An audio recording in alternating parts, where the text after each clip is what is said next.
السلام علیکم ورحمۃ اللہ۔ ترجمہ تفسیر القرآن الکریم، سبق نمبر 358، سورہ التوبہ،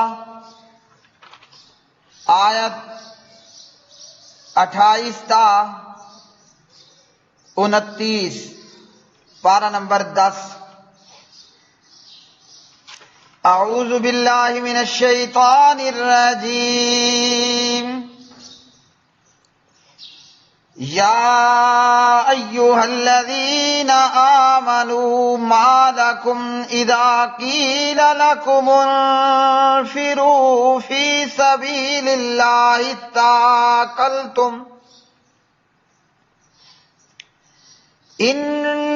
انفروا فی سبیل اللہ اثاقلتم الی الارض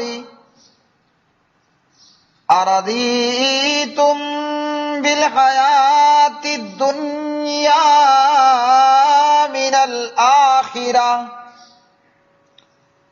فما متاع الحیاۃ الدنیا فی الآخرۃ الا قلیل الا تنفروا يعذبكم عذابا أليما ويستبدل قوما غيركم ولا تضروه شيئا والله على كل شيء قدير۔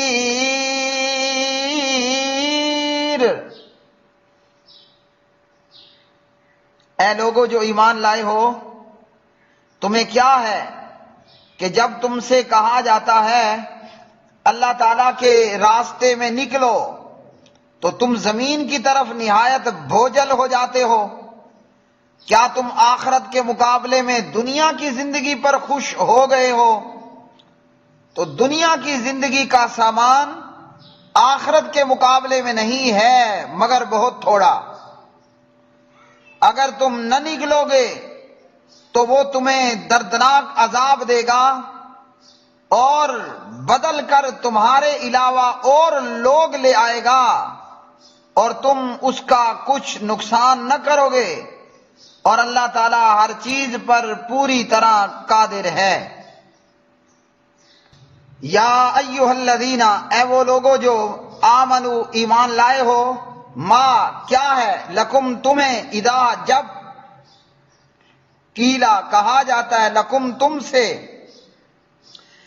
انفرو تم کوچ کرو، فی سبیل اللہ اللہ تعالیٰ کی راہ میں، اثاقلتم تو تم بوجھل ہو جاتے ہو، الی الارض زمین کی طرف، ارضیتم کیا تم نے پسند کر لیا ہے، بالحیات الدنیا دنیا کی زندگی کو، من الآخرہ آخرت کے مقابلے میں، فما چنانچہ نہیں ہے، متاع فائدہ، الحیات الدنیا دنیا کی زندگی کا، فی الآخرہ آخرت کے مقابلے میں، الا مگر، قلیل بہت تھوڑا، الا تنفروا اگر تم نہ کوچ کرو گے، یعذبکم تو وہ عذاب دے گا تمہیں، عذاباً عذاب، علیماً بڑا دردناک، وَيَسْتَبْدِلْ اور وہ بدل کر لے آئے گا، قوماً کسی اور قوم کو، غیرکم تمہارے سوا، وَلَا تَضُرُّهُ اور نہ تم بگاڑ سکو گے اس کا، شیئاً کچھ بھی، واللہ اور اللہ تعالیٰ، علی کل شیء ہر چیز پر، قدیر خوب قادر ہے۔ پیارے بھائیوں اور میری بہنوں، آج کا سبق سورہ توبہ کی یہ آیات بینات، اللہ رب العالمین نے ان آیات بینات میں غزوہ تبوک کے تعلق سے بات بیان فرمائی ہے۔ پیچھے کی آیات میں عرب مشرکین سے اعلان برات، اہل کتاب سے مسلمانوں کے تعلقات، اور جہاد کے بنیادی احکامات، بدر و حنین کے واقعات، اللہ کی مدد کے واقعات، اور اب ان آیات مبارکہ میں اللہ رب العالمین غزوہ تبوک کے تعلق سے بیان فرماتے ہیں۔ غزوہ تبوک جو کہ انتہائی گرمی کے موسم میں جانا پڑا، اور کھیت اور فصل پک کر تیار ہو چکے تھے، اور غزوہ تبوک جس کے اندر منافقین کا کردار بھی بیان کر دیا گیا، اور جنگ سے، غزوے سے پیچھے رہنے والوں کے ساتھ بائیکاٹ اور ناراضگی کو بھی بیان کر دیا گیا۔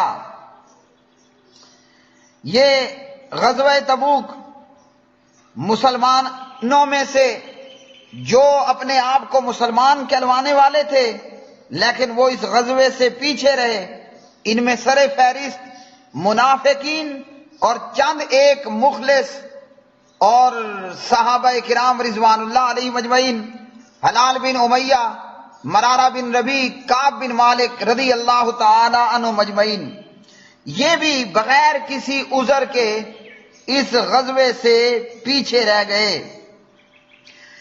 اس غزوے میں، غزوہ تبوک میں ایک امتحان اور آزمائش یہ بھی ہوئی کہ موسم شدید گرمی کا، اور پھل پک کر تیار ہیں، اور سائے نہایت خوشگوار ہیں۔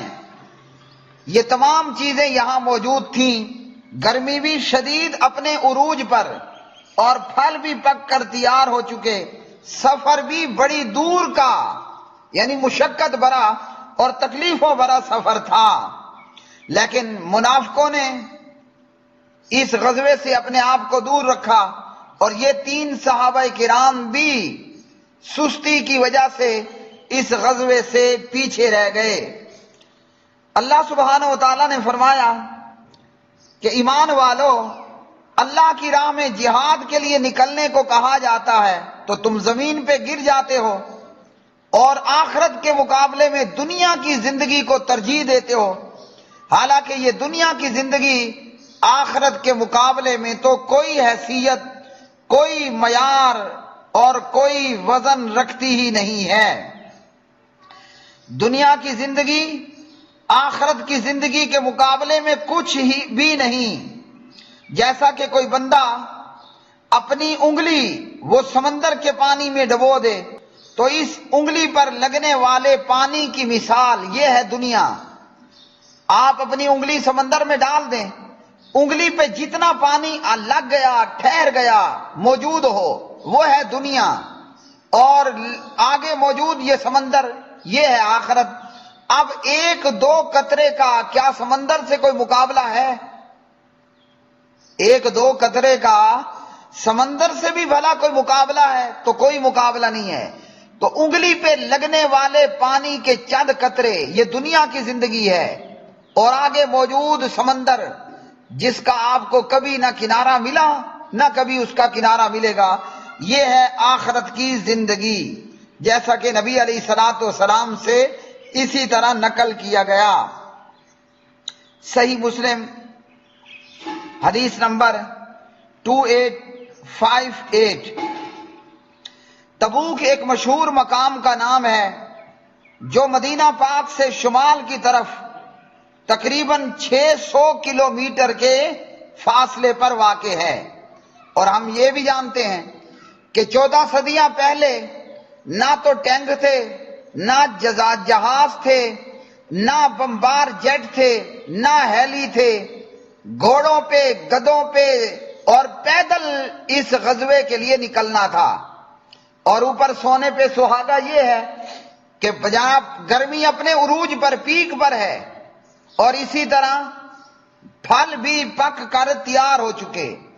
اب کاشتکار زمیندار پورا سال محنت کرتا ہے، انتظار کرتا ہے، اور اس محنت اور انتظار کے بعد جب پھل پک کے تیار ہو جاتا ہے تو اس کی امیدوں کے پورا ہونے کا موقع آتا ہے، لیکن عین اس موقع پر اعلان کر دیا گیا کہ نکلو اللہ کی راہ میں، اور یہ واقعہ فتح مکہ کے بعد 9 ہجری میں پیش آیا۔ اس غزوے کا پس منظر یہ ہے کہ ملک شام کا حکمران جو شاہ روم کے تابع تھا، ملک شام کا حکمران جو شاہ روم کے تابع تھا، اسے یہ ڈر ہوا، فکر لاحق ہوئی کہ جناب محمد الرسول اللہ صلی اللہ علیہ وسلم اب اپنے قرب و جوار میں تو سب کو شکست دے چکے، جزیرہ عرب تو فتح ہو چکا ہے، اب ایسا نہ ہو کہ پیغمبر ہماری طرف رخ کر لے اور ہماری باری نہ آئے۔ چنانچہ کیوں نہ شاہ روم کو بلا کر پیغمبر کے حملہ کرنے سے پہلے ہی عرب پر حملہ کر دیا جائے، چڑھائی کر دی جائے۔ ہمارے پیارے نبی جناب حضور نبی کریم حضرت محمد بن عبداللہ جناب محمد الرسول اللہ صلی اللہ علیہ وسلم جہاں ایک بہترین کمانڈر ان چیف تھے، جہاں ایک بہترین وہ جنگجو تھے، مجاہد تھے، وہیں وہ ایک بہترین جاسوسی کا نظام اور نیٹ ورک بھی رکھنے والے تھے۔ آپ صلی اللہ علیہ وسلم دنیا بھر میں موجود اور قرب و جوار میں موجود دشمنوں، کافروں اور مشرکوں کے حالات پر بھی آپ کی گہری نظر تھی، یعنی ہمارے پیارے نبی علیہ السلام کا ایک مضبوط جاسوسی پر سیکریٹ نیٹ ورک بھی موجود رہتا۔ تو ملک شام کے اس حکمران کے ارادوں کے متعلق حضور نبی کریم علیہ الصلوۃ والسلام کو اطلاع مل گئی۔ تو پیارے نبی علیہ السلام کو جب اطلاع ملی، آپ صلی اللہ علیہ وسلم نے فیصلہ کیا کہ اب یہ موقع آ گیا کہ سرزمین عرب سے نکل کر دشمن کے علاقے میں، گھر میں جا کر دشمن پر حملہ کر دیا جائے، اور وہ پہل نہ کرے جبکہ ہم پہل کرنے والے ہوں۔ اب یہ ایک ارادہ تھا، اس ارادے کو عملی جامہ پہنانا اپنی جگہ پر بہت مشکل اور کٹھن تھا کہ سفر بڑا مشکل اور لمبا سفر، اور گرمیوں کا موسم، فصل کی کٹائی کا موسم، اور پھر اتنے دور کے سفر کے لیے سواریاں اور لڑائی بھڑائی سامان حرب وہ بھی پوری طرح موجود اور میسر نہیں تھا۔ اس لیے تبوک کے اس غزوے کو تنگی کے زمانے کا لشکر بھی کہا جاتا ہے، اور نبی علیہ السلام نے مدینہ میں موجود پہلے ہی کھلم کھلا کہہ دیا کہ ہم یہ ارادہ رکھتے ہیں اور فلاں ملک اور فلاں قوم اور فلاں علاقے میں اتنے دور جا کر ہم نے دشمن پر اٹیک کرنا ہے۔ حالانکہ نبی علیہ السلام کا یہ کام غیر معمولی تھا۔ آپ کا معمول یہ تھا کہ پیارے نبی حملہ کہیں اور کرنا چاہتے، معلومات کہیں اور کی لیا کرتے تھے تاکہ کافروں کے جاسوس اصل ٹارگٹ کو پہچان نہ پائیں اور اچانک سے ہی دشمن پر حملہ کر دیا جائے۔ وہ جس طرح کہتے ہیں نا، دکھانا اور تے مارنا اور، یہ کام نبی علیہ الصلوۃ والسلام کیا کرتے تھے۔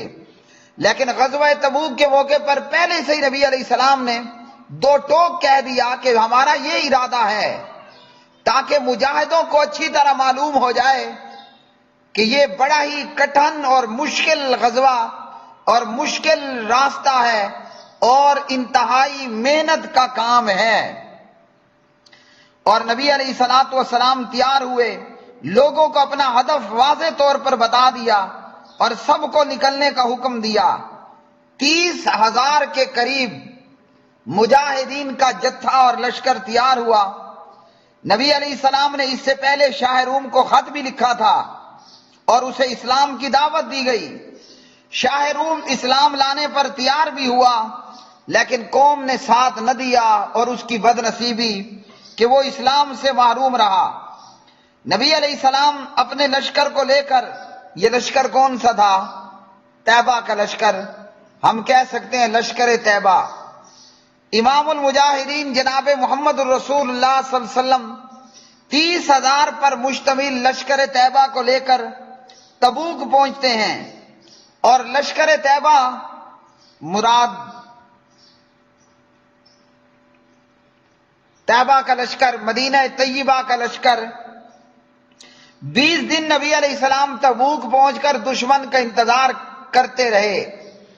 وہ جو ملک شام کا حکمران عرب پر اور مسلمانوں پر حملہ کرنے کی سوچ رہا تھا، وہ بلی اور چوہا بن کے اپنی بل میں اپنے سوراخ میں گھس کے بیٹھ گیا، اور اس بزدل کو یہ جرأت نہ ہوئی کہ مسلمانوں پہ حملہ کرتا۔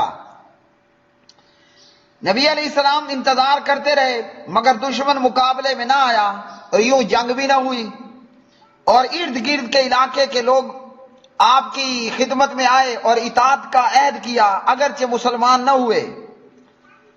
جرنیل اسلام جناب محمد الرسول اللہ صلی اللہ علیہ وسلم، کمانڈر ان چیف جناب محمد الرسول اللہ صلی اللہ علیہ وسلم دشمن کو خوف زدہ کر کے اسلام کی دھاک بٹھا کر کامیاب فاتح ہو کر واپس تشریف لائے، اور جناب عمر رضی اللہ تعالی عنہ کے عہد حکومت اور عہد خلافت میں پھر پورے کا پورا ملک شام فتح ہو گیا، اور آج تک اس پورے علاقے پر اشہد اللہ الہ الا اللہ واشہد ان محمدن عبدہ ورسولہ کا راج ہے، سوائے اس خطے کے کہ جس پہ اسرائیل نامی بدماش ملک نے قبضہ جمایا ہوا ہے۔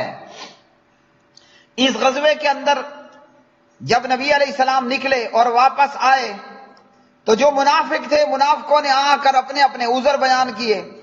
کسی نے کہا کہ میری ماں کے پیٹ میں درد تھا، کسی نے کہا کہ میری بیوی کی ڈیلیوری ہونے والی تھی۔ یہ میں سیمپل دے رہا ہوں اپنی طرف سے۔ غرض یہ کہ ہر ایک منافق کوئی نہ کوئی جھوٹ بنا کر نبی علیہ السلام کے پاس آتا رہا۔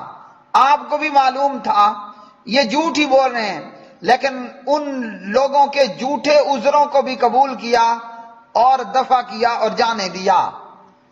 لیکن 3 ایسے لوگ جو سچے مسلمان اور مومن تھے، جو اللہ سے راضی ہوئے، اللہ ان سے راضی ہوئے، جناب حضرت کعب، حضرت مرارہ بن ربیع اور ہلال بن امیہ رضوان اللہ علیہ مجمعین، یہ اپنی سستی کی وجہ سے آج اور کل کرتے کرتے پیچھے رہ گئے، اور نبی علیہ السلام کی خدمت میں آئے اور آ کر جھوٹ بولنے کی بجائے سچ کہا، اور جو حقیقت پر مبنی تھا وہ آ کر بیان کر دیا کہ ہمارے پاس کوئی عذر نہیں ہے، ہمارے پاس کوئی عذر نہیں ہے پیچھے رہنے کا، سوائے اس کے کہ ہم اپنے اس جرم کا اقرار کرتے ہیں، ہم اقبال جرم کرتے ہیں کہ ہم اپنی سستی کی وجہ سے پیچھے رہے۔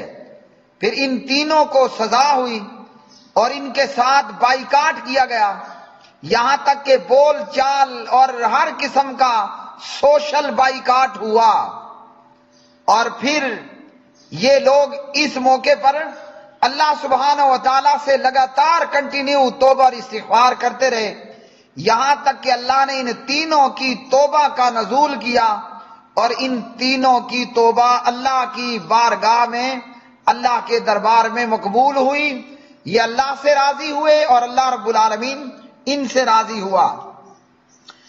اگلی آیت میں اللہ سبحانہ و تعالیٰ فرماتے ہیں تم راہ جہاد میں اگر نہ نکلو گے تو عذاب ہوگا، اور عذاب بھی دردناک عذاب ہوگا، عذاب ہوگا اور دردناک عذاب ہوگا، اور تمہاری بجائے اللہ وہ امت لے کر آ جائے گا جو جہاد کرنے والے ہوں گے۔ تو میرے بھائیوں، آج امت پر یہی صورتحال طاری ہے کہ ہم جہاد کے لیے نہیں نکلتے اور زمین پہ بھاری ہو کر گر پڑے ہیں۔ ہم نے بیلوں کی دموں کو پکڑ لیا، ہم نے کھیتی باڑی کو اختیار کر لیا، اور دنیا کی اس گھٹیا نکارا بیکار اور فالتو میں اتنے مست ہوئے کہ ہم آخرت کو بلا بیٹھے۔ نتیجہ یہ کہ آج ہم عذاب علیم سے، دردناک عذاب سے دوچار ہیں۔ ہندو جیسا کمینہ اور بزدل کافر آج وہ بھی کشمیر میں اور ہندوستان میں مسلمانوں کو گاجر مولی کی طرح کاٹے جا رہا ہے. ہماری ہزاروں ماں بہنوں اور بیٹیوں کا بلاత్కాر اور ریپ اور ان کی عزت کو تار تار کیا جا چکا ہے. ماؤں کے پیٹوں میں سے بچوں کو نکال کر ان کو نیزوں پہ ٹانگ دیا گیا. باپ کے سامنے بیٹی، خاوند کے سامنے بیوی، اللہ اکبر، اور بھائی کے سامنے بہن کا ایک نہیں 20 ہندو بلاత్కాر کر لیتے ہیں. مسجدوں کو گرا دیا جاتا ہے.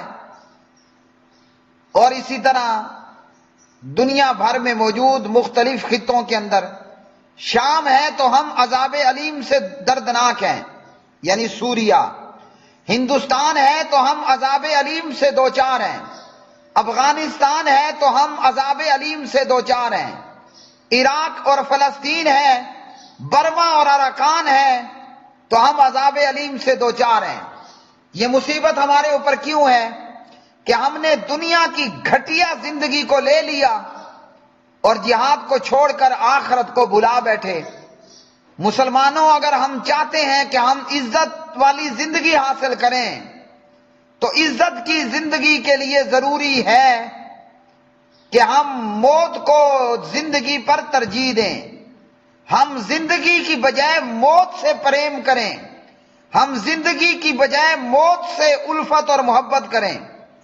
اور موت سے پیار کرنے والے، موت کے پریمی، موت سے محبت کرنے والے، وہ پھر عزت مندانہ زندگی گزارتے ہیں کہ چند لوگ قربانی دیتے ہیں اور باقی پوری قوم زندہ ہو جاتی ہے اور عزت سے زندگی گزارتی ہے. جیسے کہا نا، شہید کی جو موت ہے وہ قوم کی حیات ہے. چند لوگ قربانیاں دیتے ہیں موت سے پریم کر کے، پیار کر کے، اور باقی امت پھر عزت مندانہ زندگی گزارتی ہے. نبی علیہ السلام غزوہ تبوک میں 30,000 کا لشکر لے کر گئے. ان 30,000 کی وجہ سے آج عرب محفوظ ہے، آج مدینہ اور مکہ محفوظ ہے. ان 30,000 لوگوں کا اللہ کی راہ میں نکلنا پورے مدینہ طیبہ کی سلامتی کا باعث بنا. اور اگر آج بھی ہم اللہ کی راہ میں نکل پڑے اور کھڑے ہو جائیں تو یہ کشمیر پھر مقبوضہ کشمیر نہیں رہے گا، پھر یہ نیٹو اتحاد نہیں رہے گا، پھر یہ فلسطین اور بیت المقدس یہ مقبوضہ نہیں رہیں گے. اللہ رب العالمین سے دعا ہے کہ پاک پروردگار ہمیں موت سے محبت کرنے کی توفیق عطا فرمائے اور دنیا کی زندگی پر آخرت کو ترجیح دینے کی توفیق عطا فرمائے. اللہ رب العالمین محمد الرسول اللہ صلی اللہ علیہ وسلم کی امت کو عزت اور ترقیاں اور بلندیاں عطا فرمائے، اور اللہ سبحانہ و تعالی اس مظلوم امت کو مظلومیت سے نکال کر عزت اور ناموس والی زندگی عطا فرمائے. اللہم اعز الاسلام والمسلمین، اللہم اذل الکفر والکافرین، اللہم اعز الجہاد والمجاہدین، اللہم انصر المجاہدین الذین یجاہدون فی سبیلک فی کل مکان. وآخر دعوانا ان الحمد للہ رب العالمین.